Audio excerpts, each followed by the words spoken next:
Salam, bugün bal tort bişirəm və gəlin sizə necə bişirdiyimi göstərdim.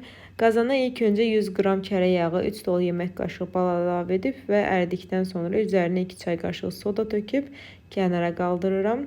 Başqa bir qabda 4 yumurta, 1 stəkan şəkər tozunu çalıram və yağ, bal, soda qarışımını az-az qarışdıraraq əlavə edirəm. Sonra üzərinə qatıq varsa qatıq və yaxud da qaymağınız varsa qaymaq, 3 dolu yemək qaşığı qaymaq əlavə edirik.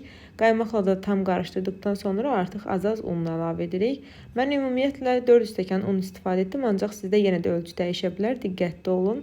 Ələ yapışan bir xəmir olmalıdır, ancaq çox yapışan da olmasın, o ölçüsünü siz özünüz tutdura bilərsiniz.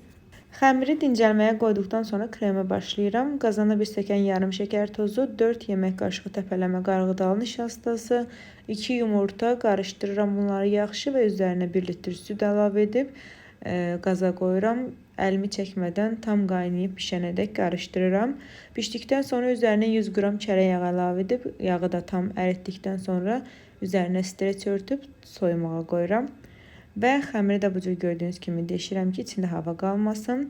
Kremimiz soyudu. Soyuduqdan sonra üzərinə bir paket vanil əlavə edib yaxşı qarışdırıram və bişmiş skşonunu əlavə edirəm. Siz istəsəz əlavə etməyə də bilərsiniz. Tortu kremləyib qurtardıqdan sonra kənarlarında artıq qalan hissələrini kəsib çıxardıram. Və bununla da artıq tortumuz hazır olur. Ümid edirəm ki, bəyənərsiniz. Əgər videolarımı bəyənirsə, takib edib dəstək olmağı unutmayın. Sağ olun, salamat qalın.